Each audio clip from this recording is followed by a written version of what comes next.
So yun mga banateros, mga kabiyaya, nandito tayo ngayon sa isa sa mga kilalang proyekto ng Duterte administration na 911.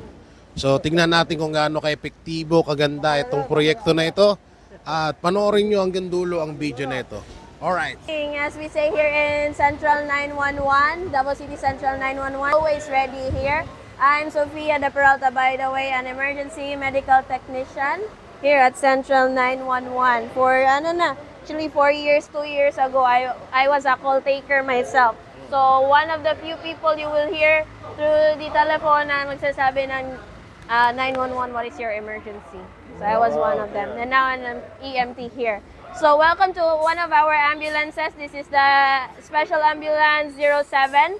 So why we call this Special Ambulance? Because before, this is yung advanced life support ambulances namin. It is equipped with yung mga adjuncts natin for advanced airway and then cardiac life support ng mga patient here in Central 911. So not just BLS, but we are also trained to help sa mga and assist the physicians if needed ng advanced airway, and even we administer cardiac meds like epinephrine and other regulated meds in partnership with SPMC or Southern Philippines Medical Center, our largest public hospital here in Davao, in Mindanao rather. So if you see here, sorry. Okay. So as I say, kung magtutur yung mga bata dito or even yung mga military or uniform personnel natin, the backpacks or the rucksacks doesn't end in the school or in military. We also have our jump bags. So if in case our patients are, what do you call this? Further from the ambulance or kailangan talagang pasukin mo na yung area nila and will need first aid na. So we have here yung mga gamit na namin. Even for resuscitation, we have our BVMs for rescue breathing. So we can do that, and as well as our portable oxygen. So portable oxygen para sa yung mga pasukin na talaga na mga location or mga patient. Helmets, we have our hard hats because here in Central 911, we don't only have the EMS, we also have the Urban Search and Rescue and the Fire Brigade unit. So pag meron tayong mga response, even fire or rescue response, EMS is there for backup as well. So meron na kaming ready to assist them or even pumasok sa location or even assist during the extrication of the patient. So sa amin pa lang prepared na din kami and we are safe. So we have our stair chair, our extrication devices. This one is to secure the spines of our patient. We have our cardiac monitors, okay? Oxygen tanks. So aside from the oxygen tanks, we also have our nebulizer machine. We have our suction machines, of course. And then airway. Still in partnership with SPMC, we have our poisoning aid kit. So apart from that, we can also contact them directly for assistance when it comes to envenomation sa mga wildlife natin. Okay? We have our splints. Another type of splint. So kasama pati ang mga wildlife And dito. yeah, Yan we ang have ginaganda our sa backboards. 911. Okay, let's go this way. This ambulance in particular is equipped with Spencer equipment. So we have their sea collars, and then we have the backboards. Though the backboards are considered obsolete now, but still in some cases we still use the pediatric backboards and our scope stretchers, which is very much encouraged now for mga patients. So we don't just respond to medical cases, we also respond to trauma cases or yung mga may mga physical forces na case. So yung like vehicular accident, diba? Road traffic accident as they call it. What else? Mga fall and others and such. All scenarios. Yeah. other scenarios, yung mga nahulog, like significant falls, mga 30-foot na fall of a patient. What else? Marami. We have drowning cases. Drowning This one cases. is ready for everything. Yes, for everything. Exactly, sir. So, Pangkalahatan we also have new ambulances. So, may tatlo dyan and spacious enough even to have an isolation chamber set. So, in case of communicable diseases, we are prepared. So, even all our ambulances actually may mga PPE na yan siya. But that one is meron siya yung mga chamber. So, it will take time to set up, but still, it's protection of ours and the patient as well. And then transfer to the nearest na quarantine facility, which would be with SPMC na. Okay. May tanong ako. Yes po, sir. Pwede mag-sample kung kunwari nakahiga, paano isasampa, paano Yes, kabilis? no problem. Ikaw mag-ano, kunwari. Sir Jack, si Sir Jack. So, I'll have my juniors. Sige. Si Sir Jack yung pasyente. Sir Jack Si Sir Jack ang pasyente, si Sir Jack. Ala. Sige. Sir Jack, si Sir Jack. Ito. Yan, sample. Wala, iba. Scoop. Scoop muna. Bakit direk? Nakayoyoyo. Ayan, tapos. Ayos, relax na. I-adjust mo na. Relax. Adjust boho. Si Sir Jack guys ang gagawing sample. Uy! So, adjust. Oh, sample si Sir Jack. Ano na, buhay pa ha? Buhay pa naman. Biyak lang. Yan, ganyan. Tama. Lock, Sakit. Close. Dili, close. Nabiyak. Close, tapos snap. Bira, snap. Yan na Sir Jack. Lalagyan na yung biyak. Ay, yung leg pala. Okay. Ano ba mo? Dito again. Ano na, liit ko ah. Okay. Yan na. Kailangan ko walang ganyan. Inilagay na sa leeg ni Sir Jack. Oh. Wisit ka talaga. Ayan. Ay, galing no. Bago nahakal ako. Yung pa. Relax lang. Ako na, Yan. tinutulak yung ano. Relax Baka lang. malaglag ako. Out. Okay. Baka malaglag ako ha. Okay, one. Mas maganda yun, tol. Magpalaglag ka na lang. Okay. Okay. Ang lakas ni ate, oh. Ang liit lang eh. Ay, No? wala na lang. Yan na. Ibabalibag ka na, Sir Jack. Lift. Okay. Ang galing, ang bilis, oh. Saglit lang, oh. Okay yan. Maganda nga yan, eh. Sikat ka naman, eh. Oh. Ako magkatulog. Dalawa na. Ikaw laman ng social media ngayon, Sir Jack. Ang lakas ni ma'am. Ay, isa pa. Medyo mabigat yan. Malaki yung yung Ano biyak. sino ka na kapag? Ano sino ka na hilala? Magalaw yung pasyente. Lock mo na. Huwag kang gumalaw. Ano sino na muna? Ayan.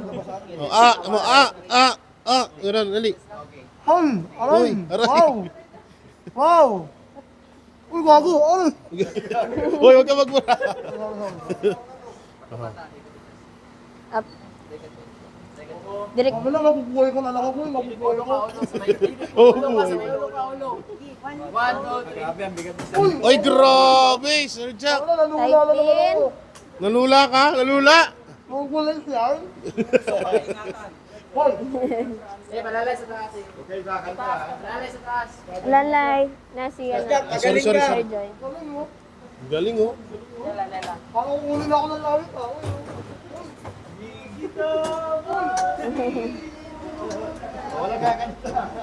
Dito tayo. Hindi na. Sir Jack, anong pakiramdam? Gago, talaga mabubuhay ka. Mabubuhay ka talaga. Yan na, inihila ka na. Kawawa si Sir Jack ba? Wait lang. Ay, biyak talaga, oh. Talaga mabubuhay ka rin na kalamaw. Oo. Alam mo, sabihin ka lang ako. Nalak na. Kung may nakala ko, kalamusan ko na eh. Uy! Oh, ang lakas ni ate. Naramdaman ko yung ano ha. Naramdaman ko yung ano. Naramdaman mo yung kaba. Ang lakas niya, eh. Aba, Ano masasabi mo? mabubuhay ko na naghahanap ng TV. Kaya pala yung slogan nila, Davao, life is here. Wow! Oh, at palakpakan din natin yung mga ano. Ang galing mo. Actually, kulit lang ako mamatay last year. Yung ka lang ako mamatay. Buhay na buhay ko nito eh. Diba? Salamat, Davao. Ang galing, ang galing. Okay, sige pa. Ay, hindi, wag na. What else? Ma'am, anong sikreto nyo? Ba't ang lakas nyo? Apart from Sandawa or Shera Base as we call it, we also have 5 stations around Davao City. So one would be bordering actually Bukidnon already. So Bukidnon, Davao. And at times may maka-respond na din sa mga Arakan or North Cotabato na stations. So yeah. Okay. Si Sir Jack, Sir Jack. Ikaw yung ano. Ikaw na naman. Oo, dito tayo sa kabila. Ikaw lang lagi. Dito ka, dito. Dito ka sa kabila. Anak ka. Yan na, si Sir Jack na po. Gani. Naman ko tiri mga mic. Nasaan na? Sige, sige. Kayo sa amin. Tata. Ano, sunog ko no? Isurog doon. Go, ma'am. After po, I will Ito. I will relay you with our rescue technician or urban search and rescue na unit po. Urban. Sir Ito Ika, na sila dito. Okay.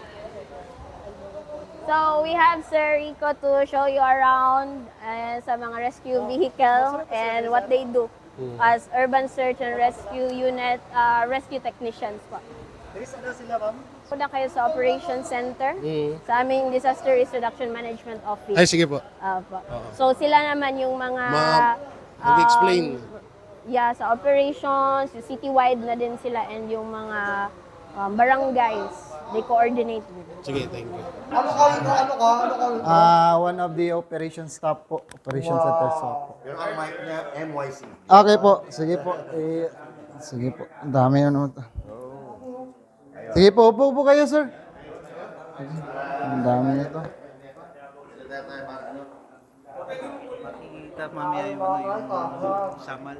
Okay, sige po. Sige po, sir. Pagbaan. Sige na. Our compound, no? CDR Mo 911 compound. And I think, palo iba dito, lalo na po si Sir Jack. Okay? Okay. So, i-discuss ko lang po ng konti. Actually, mataas-taas din kung i-discuss po natin yung PowerPoint. I-discuss ko lang yung overall operation, no, ng opisina namin. So, if may hindi po kayo naintindihan, no, ang Davao Central 911 or CDRMO, parami po kami. No, marami po kaming division. So, isa po ang Operation and Warning Division na may iba din kaming task. Okay? So, andito po kayo ngayon sa CDRMO operation where all the augmentation, monitoring, seismological, and meteorological monitoring nangyayari po dito. So lahat po ng mga nangyayari around Davao City na monitor po namin, lalo na yung weather, flooding, at human-induced and natural disaster po. So dito po sa harapan nyo, no, mayroon po tayong mga nakikitang sources of information, no, mga sources po ng mga status around Davao City. Unang-una, meron po kaming mga monitoring sa river system and coastal areas namin. So, dito po sa Davao City po is meron po siyang 6 na malalaking ilog. No? Itong mga ilog na ito, posible itong nagkukos ng malalaking baha, lalo na pag malakas ang ulan. Now, in order to have a proactive approach during flooding, if nakikita nyo po, madilim po yung mga cameras na yan, no? Lahat po yan, naka-install po yan doon po sa sources talaga ng tubig, doon po sa bukid, no? Hindi po sa downtown area. Bakit po ganyan? No? Pag may malakas na ulan, may malakas na bagyo, no? Ang source ng baha, hindi po sa downtown areas, kundi po sa bukid. Now, in order to have enough time na makaalam yung mga taga Davao, lalo na yung mga affected areas, no, impacted areas natin na mababahaan, meron na tayong camera sa plan, no? Yung sa mataas po na bahagi ng Davao City, na kung saan nalalaman natin kung malaki ang tubig, no? So for example po, sir, pasiga. So example po itong Tamugan, no? Isang source ng tubig po nito galing po ng Bukidnon. Kahit walang ulan po ang Davao, pag uulan ang Bukidnon, may baha po, no? Pag pupunta tayo ng Tamugan, I think 1.5 hour bago ka makakapunta doon. And if there is an increase of water here, no, na-monitor namin na may increase ng tubig, itong tubig na ito, it takes 3 to 4 hours bago yan makadating dito sa bangkerohan. So we have enough time, no? Depende sa status ng tubig, kung ano po ang gagawin namin. Mag-preemptive evacuation ba kami? Mandatory evacuation. The same system that we have here sa 6 na sapa po na meron kami dito sa Davao. And this monitoring system po is hindi siya kailangan ng kuryente na nakakonect sa poste. No? Solar powered po yan, kahit na may walang kuryente sa area na yan, magpa-function siya. At sa nakikita nyo po, meron siyang floodlights. No? During heavy rains, during rainy season or thunderstorm, magpa-function po yan. No? Magpa-function po sila lahat. And 360 degrees, no? And lahat po ito, automated lang po and remotely controlled dyan lang po sa loob, no?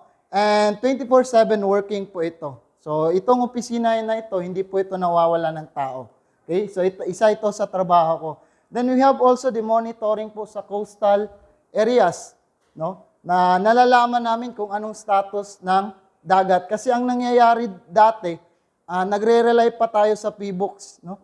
Kung anong status ng dagat, lalo na pag may tsunami alert. So, nagre-rely pa tayo sa PBOX kung anong status ng dagat natin.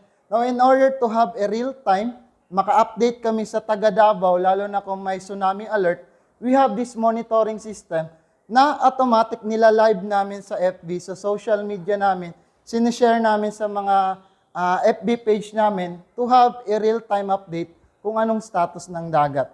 So example po yan yung may tsunami alert po, no?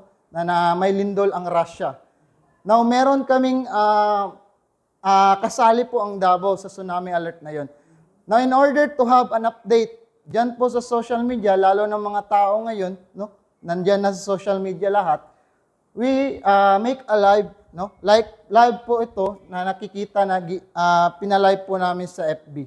So, real time po ito, no? So, nakikita nyo yung coastal road namin, no, isa sa mga, alam nyo na, may mga highlights ngayon sa politics, okay? Then, we have here also the monitoring for seismological, no, when we say seismological, yung mga lindol, and meteorological, atmospheric status po ng Davao City. So we have the monitoring po sa ulan, yan po, yung windy, no, nalalaman namin kung anong oras ang ulan, gaano siya kabigat, gaano kalaki yung tubig na ibabagsak niya, sa mga areas na may possible na uulan, no? Uulan ba mamaya, bukas? So, dyan po kami tumitingin sa windy.com. And then we have also the radar system, no? Through Pag-asa na namomonitor namin yung mga bukid areas namin kung saan nalalaman namin kung may malakas na ulan. So, ito po siya, mga radar system po yan na nagdi-detect kung may malakas na ulan. Okay. And then we have also the monitoring sa mga lindol, no? So ang gamit po namin yan itong page na to, no, through Philippine PBOX, na nalalaman natin kung may lindol, no? Kung gaano siya kalakas yung epicenter din. And we have also device dito po, no, sa opisina na ito, nalalaman namin kung gaano kalakas yung lindol. So if nakikita nyo po yung square or rectangle na system na yan. So once there is an movement, no, ground movement, automatic po lalabas po kung gaano kalakas yung lindol na napipil ng Davao. And we automatically pinopost namin yan sa social media, and at the same time broadcast po namin yan sa radio, no? So we have 7 radio base nandiyan sa likod nyo. kung saan nag-a-announce po kami, no, sa 182 barangays around Davao City kung ano po ang mga nangyayari around Davao. Okay? So I think this one, no, we have also the monitoring, no, may something na may problema lang po. So itong mga cameras na ito, naka-monitor po ito around downtown areas. So most of these cameras naka-focus po ito sa mga may street flooding, no? So if there is urbanization, meron ding mga negative impact niyan, lalo na mga drainage clogging, ganun. So yan po, no? Lahat ng cameras nito, pag meron pong pag-ulan, na-monitor namin kung ano ang daan po na may flooding. So ina-announce po namin yan sa social media, sa mga barangay to give action on that particular road, no? So may rerouting, no, sa mga vehicles in order nga mabigyan po ng mga updates po yung motorist po. Okay? So lahat po ito minomonitor po namin 24/7. And sir, ipakita nato pasudlon pa nato sila diya. Sige. Sige po, ipakita ko lang po sample po ng cameras po, no, gaano siya ka high-tech. And di naman ganong high-tech, no? Yes po. Kunwari, aksidente, yung response time mo, gaano katagal? Sir, ipakita ko po yung... Opo, oo. Actually, malaki po ang Davao, no? We have 182 barangays here. And sa Central Ninunuan, sa CDRMO alone, 400 personnel lang kami dito. And we have only less resources here, no? Kung babanggitin natin yung 182 barangays. But through communication, sa 182 barangays po, no, may call sa 911, automatic si 911 po, yung call center namin, tatawag po sa amin, sa operation center, para yung barangay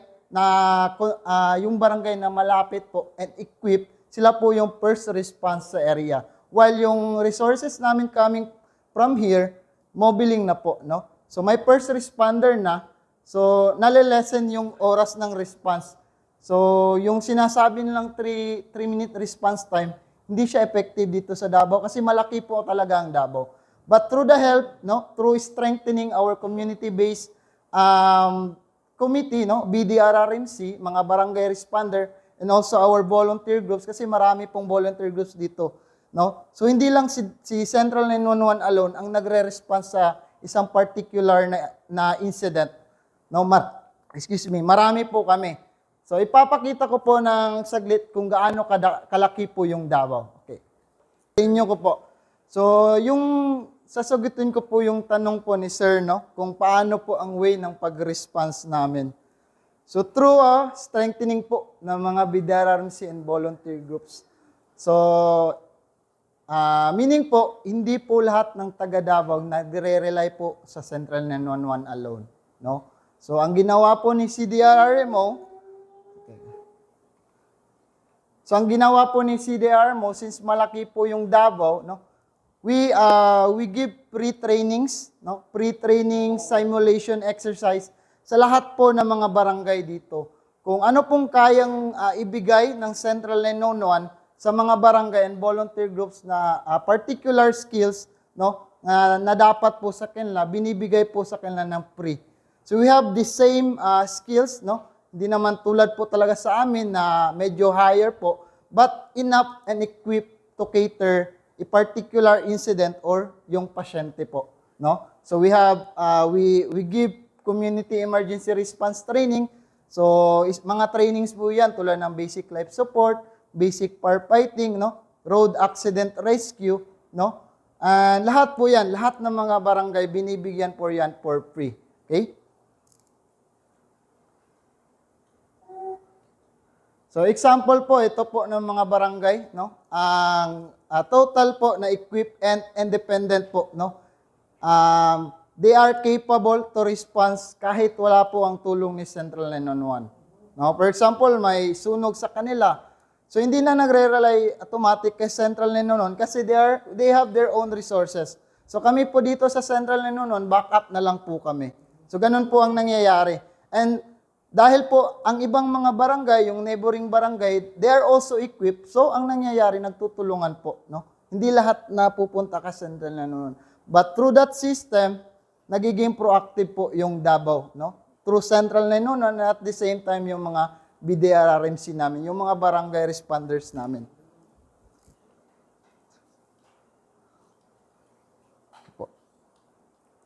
So, ito po yung Davao City. Ito po ang Davao and we have 182 barangays.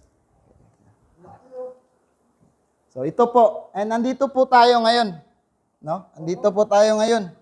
Now imagine po itong barangay, no? Yung barangay, lahat ng barangay na ito, may babagsak ng malakas na ulan. So ito po, no? Mapupuno po yan ng baha. That is why all of our monitoring system, cameras, lahat po yan naka-install dito. No?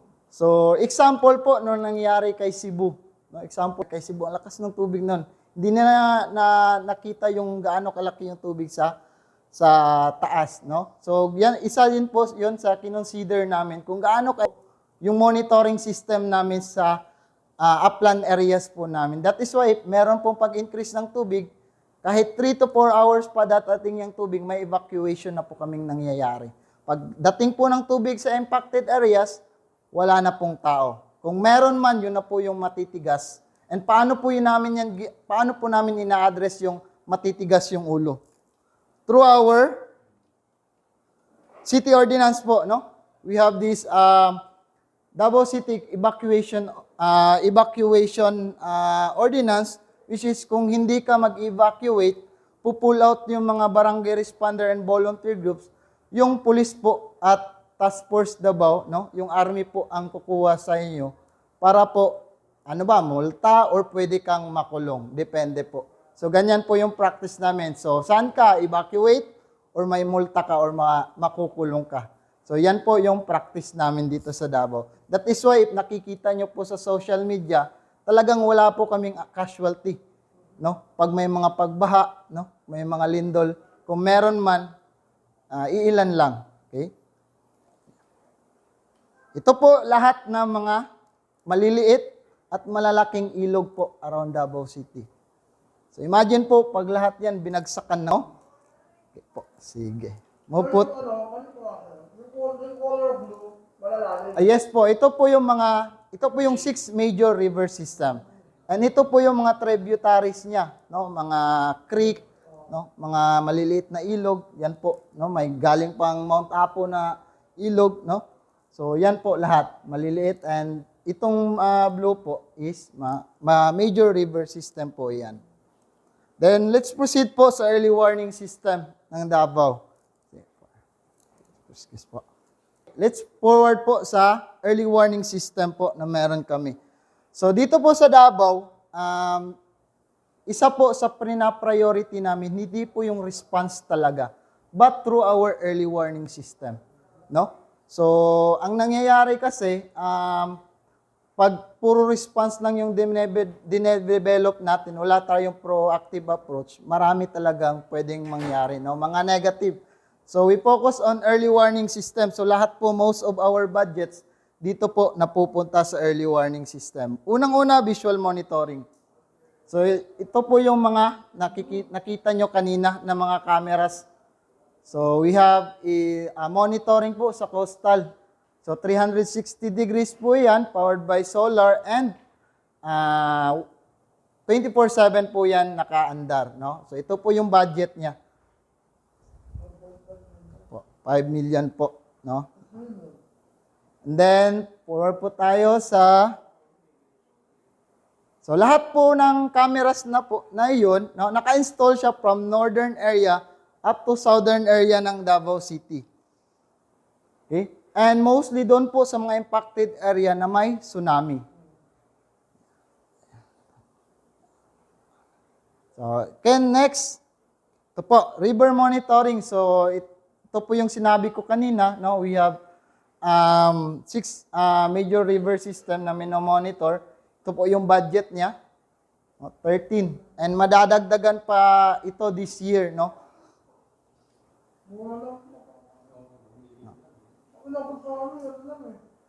Kanan lang, billion. Paglag mo ka, pagdala ko talaga ng mga makakasama. So, Guys, yung ano, madadagdagan po ito ng 4, no? Kasi meron po Grabe, mga ang ganda. neighboring cities kami, lalo na yung mga sa Panabo, na may, kahit wala pong ulan dito sa Davao, ulan sa kanila, co-contribute po yan sa pagtaas po ng tubig.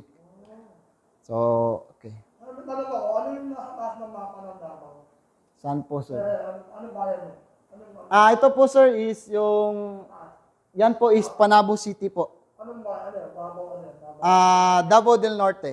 Opo. Opo, Panabo City. And dito po is Davao del Sur, which is Santa Cruz. Santa Cruz, Digos. Ito po sila. So, ang naghihiwalay lang po dito, banda, is yung Mount Apo po. Naghihiwalay po sa boundaries. Opo. So, Ilan yung ano namin?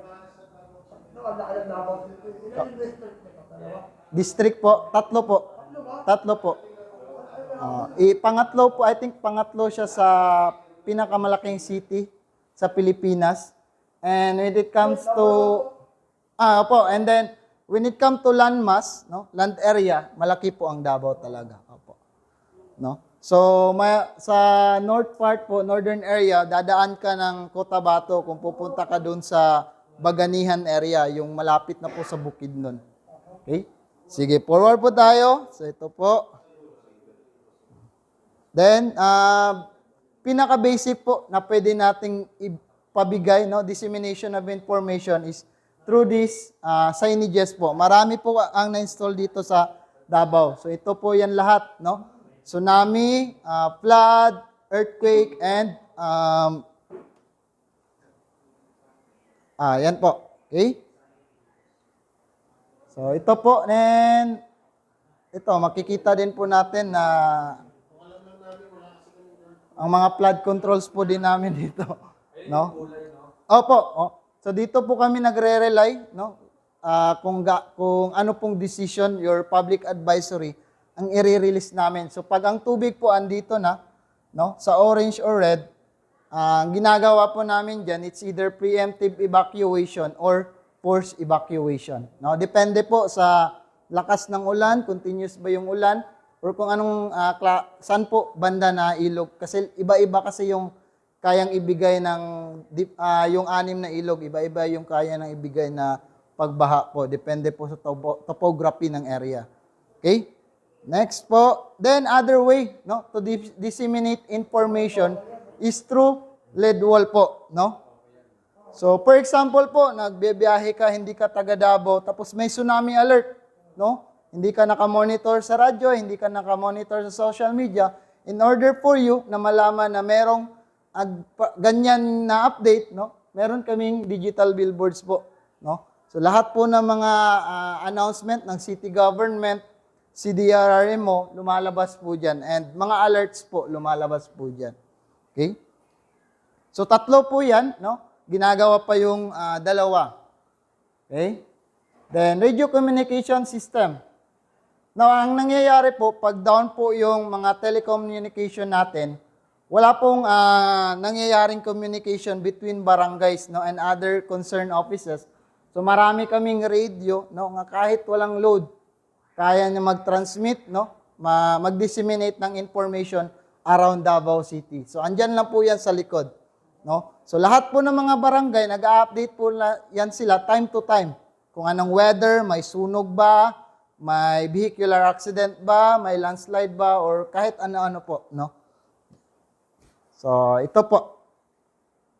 Then, other source po ng ng information namin, kung nalalaman namin kung malaki po yung down po yung ras namin. So we have this Davao River Basin, no, na nagde-detect po kung ano na and gaano nakataas po yung tubig. So marami po kaming source, no? Then we have this outdoor mass notification system. So kung pupunta kayo ng Davao at saka ano ba yung natunong rin? Hindi po, sir. Part po yan ng Davao del Norte. Ako kayo na yan. Sige po. So ito po yung outdoor notification system namin, no? mga siren po ito, no, na nakapalibot po around Davao City. Now, ipupunta kayo dito, I think we have this tinatawag naming siren testing, no? Martes po, exactly 12 noon. No, lahat po 'yan activated po 'yan, no? To test if may problema ba or wala. So, wag kayong makabahan kung pupunta kayo dito. Okay? So, we have this outdoor mass notification system or malalaki po ito na mga siren which is naka-install po doon po sa impacted areas ng tsunami at saka flooding. No? So, 22 po ito and then kaya po niyang umabot ng 4 to 5 kilometers yung tunog po. Opo, yung siren niya. Pag gabi naman po, yun po, gabi 4 to 5 kilometers and 2 to 3 kilometers pag araw po, no? So meron din po yung mga speaker na pag hindi na mo-monitor yung mga barangay sa radio, nag-a-announce kami dito, no, sa mga public na you have to evacuate. Ito po yung status ng ilog natin sa ibabaw. So ganun po, no? So marami pong way, no, to disseminate information, no? Kasi ito po, no, life is precious. So we have to invest po sa early warning system. Sa lahat ng barangay yan, sir? Yung mga ano? Sa CDR mo lang po ito na asset. No, Okay. iba din po yung sa mga barangay. Meron din po silang siren, different siren na kung saan the same system din ang ginagawa namin. Okay. So hindi po sila pwedeng mag-activate ng siren without our permission. No? Pag yung operation center magsabi trigger all siren, ito at saka yung sa barangay, lahat po yan activated. Ang galing. And lahat po ng mga affected areas, alam po nila kung anong Police ibig talaga, sabihin ng mga different sounds, no, different tone of sirens. Okay?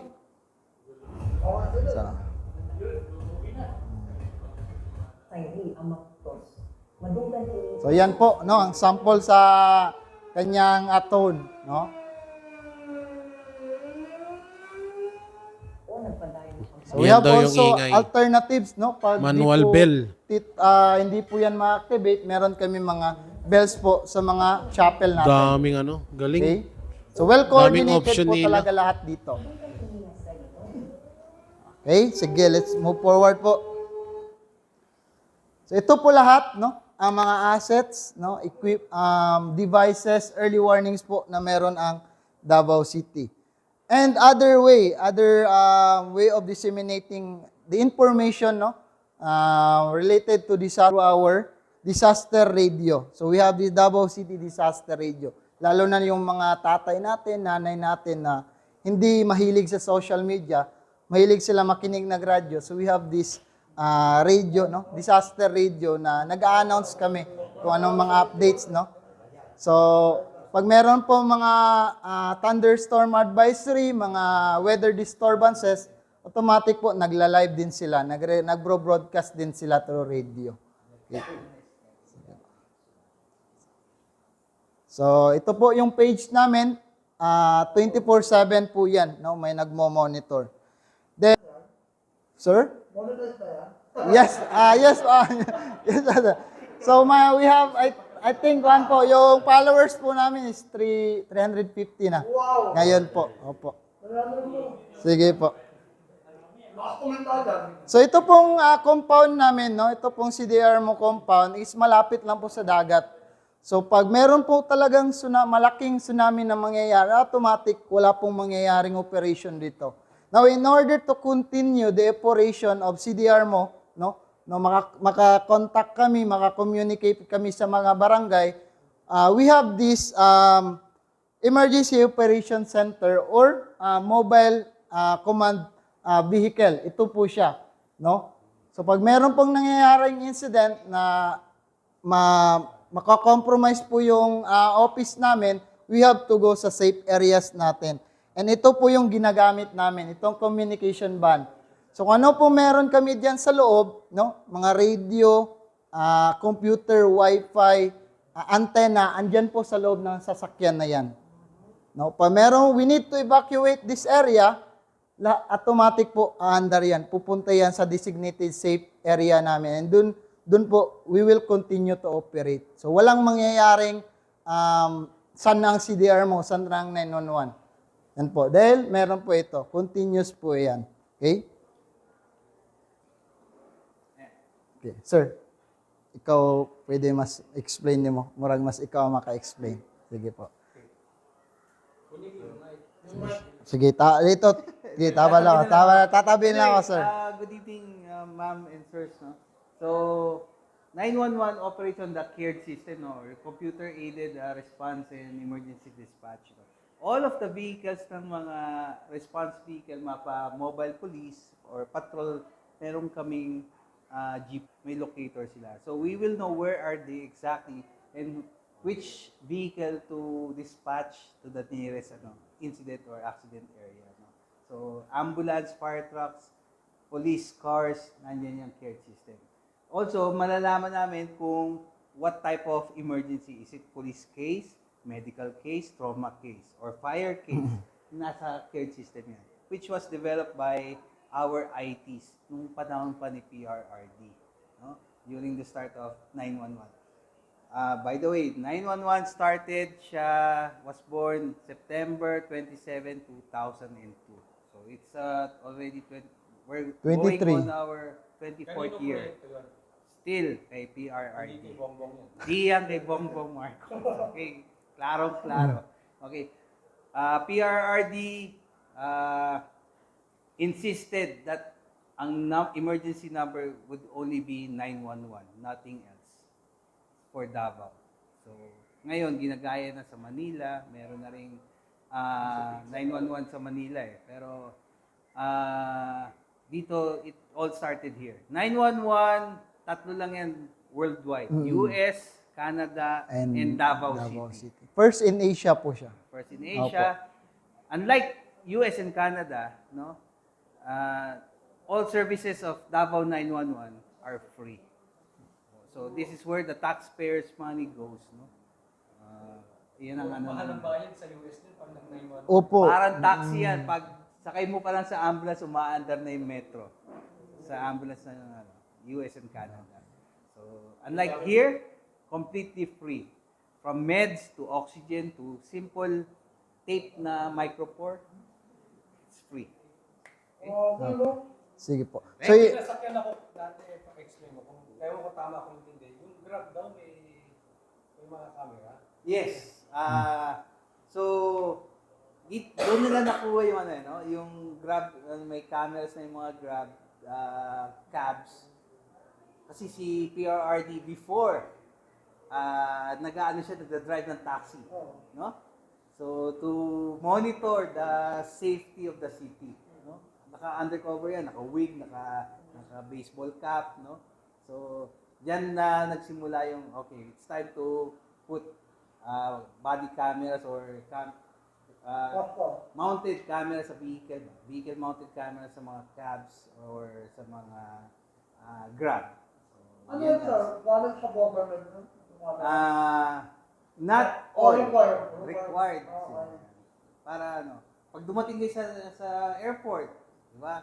Sine-check yung ano na yung passenger and what's the jot down sa that's part of the safety and security protocol ng Davao City. Okay? sige po. And also po, in addition po sa sinabi ni Sir, isa po sa unique po, no, na tinatawag namin care, dito lang po yan, meron kami dito sa Davao, is na nakikita namin yung mga mapping, no? Ano yung pinakamadaling daanan, no? Sino ang pinakamalapit sa area? Isa din po yun, Sir, sa answer po, no? So dito po sa sinabi ni Sir, nalalaman namin sino pinakamalapit na vehicle through the GPS system. So pag may incident po na sa particular na area na to, nalalaman po namin kung sino pwede mag-verify. And through the help of our volunteer and barangay responder, nare-respondehan po yan ng hindi naman po 3 minutes agad, no? But yung pinakamaliit na time po, no? So ito po yung system na meron kami dito sa Davao. And it was ginawa po ito ng mga IT namin. And it's still dinedevelop and dinidevelop po ito, no? Sige. And ito po lahat ng kami actually one of the few lang, no, sa mga resources na meron kami dito sa Davao, no, sa Central 911. So we have this ambulance bus, no. Pwede siya mag-cater ng 10 to 15, no, 20 patient. And ginagamit din namin siya lalo na pag may malalaking event, Kadayawan, Araw ng Davao, or even Ironman, no. So dito po mangyayari sa Davao. So we have water asset, no, different assets na meron kami. And we have 5 satellite station po, no? Satellite station. So each station po is meron po yung ambulance. So meron po yung ambulance. Sa Central 911 alone lang po 'yan, no? And under construction yung dalawa, no? So yung malalayong areas, may malapit po na mga Central 911 station na may ambulance po. So pag may tawag sa area na 'yan, yung station na 'yon ang automatic di-dispatch. So nalilesen yung time ng response kasi hindi nanggagaling dito po sa Sandawa ang response po. So I think that would be all, and ipakita ko po, no, yung cameras namin. I think 2 cameras lang po. Tingnan po natin ng saglit. Okay po. Paul po, no, punta tayo ng Samal. No? So Samal, Davao Coastal to Samal Coastal, gaano kalayo, sir? 4? Tingnan nyo kung gaano ka-high-tech yung camera nila. Sige po. Pumunta tayo ng Samal. So medyo mahangin kasi, so pag mahangin siya, medyo blur po. Punta tayo. So yung mga ilaw na yan po yung ginagawang Davao Samal Bridge. So na-monitor din namin. So mga maritime activity, maritime incident, na-monitor namin through this camera. Galing. Layo na yan, no?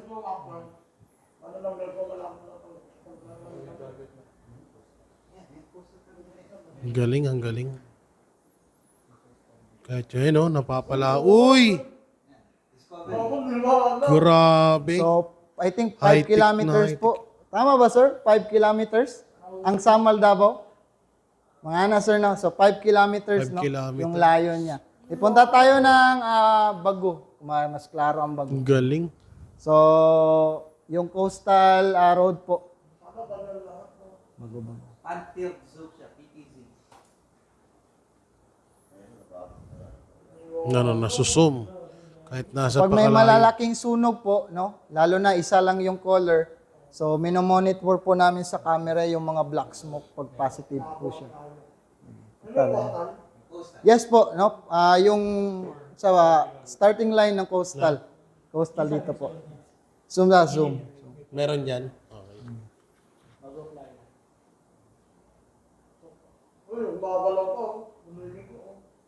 Grabe na ano. Kitang-kita nila lahat. Yes po. So yung Ironman, dito po yung na ginanap last year. So Linaw. through this camera, na-monitor po namin. Ang ganda. Ang galing talaga. Kitang-kita nila. Layo na yan, ano? Coastal yan, no?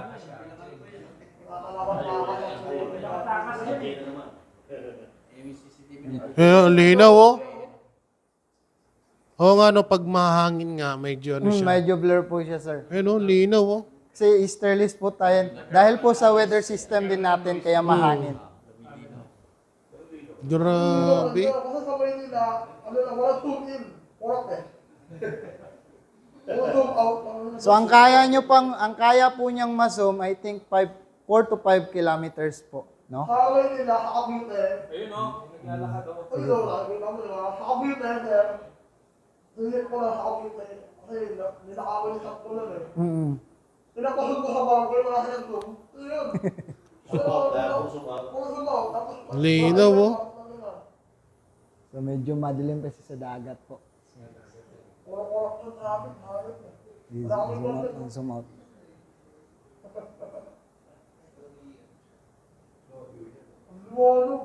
Kitang-kita. Abot na yung nilayan. Ito yung Kitang-kita, no? Kaya ang bilis nila makapag-rescue, And guys.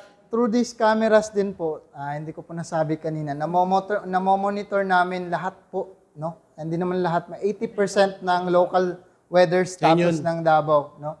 So anong area ang may ulan? So yan po. No, Turil Yan area bukas na po pupuntahan yan. natin Malayo yan, na guys. po talaga yan. Sa may Bago paanan na po yan ng applya. Mount Apo. Tama no, bago apply. Bago applya po. Bago apply. So I think that would be all. No? Maraming salamat po sa pag-visit. Thank you din, sir. And Okay. if you have question po, pwede po kayo magtanong. Ang galing, ang galing. Thank you po. Question, Sir question. Siyempre, di ba? Apple sila, walang galit sa amin. Walang galit sa Cavite, walang galit sa Maynila. Piling ko, pag kukunin ang Sara, mas lalo pa ito kay ano yan. Mas marami pa yan. Yes. Kasi ngayon may hinto eh. Ba't ka galit? Marami pag nanakaw na nangyari, pinakulong ni Ara, lahat. Kaya yung pag-unlap ng Davao, although paunlap pa naman, pero kung walang nangyari pa doon, kung tuloy-tuloy, wala. Galing, galing. Yes po. Okay. So, That is why a lot of LGUs are doing their benchmark. Yes, sir. So every week, I think 3 to 5 LGUs po ang pumupunta dito. Yes po, to have their benchmarking, no? NGOs, private groups, and even may Manila, nagpunta na Manila dito, mga city po sa Manila. Dito po na. So give and take lang naman kasi yan. Give and take, no? We learn from them and they will learn from us. No? Give and take kami. No po. wala kami alam doon. So thank you po, no? Again, maraming salamat and magandang gabi po. So, ganyan ka high-tech. Ganyan ka ang 911 dito sa Davao City. At ayun, nabalitaan din natin na marami na ring pupunta rito para gustong i-adapt sa iba't ibang lugar sa Pilipinas yung dito ng 911 sa Davao. So, yan mga banateros. At yun, follow nyo to Boss Meal. Yes. Banateros. Soon, Banateros. Banateros in Davao. In Davao. Yeah. Oo, yan. No? Si Boss Meal. Welcome sa Davao City. And Yun, thank you, thank you. Welcome. Thank you. Yan, thank you sa lahat ng nag-welcome dito sa amin sa Davao City. So yun, bye-bye. God bless.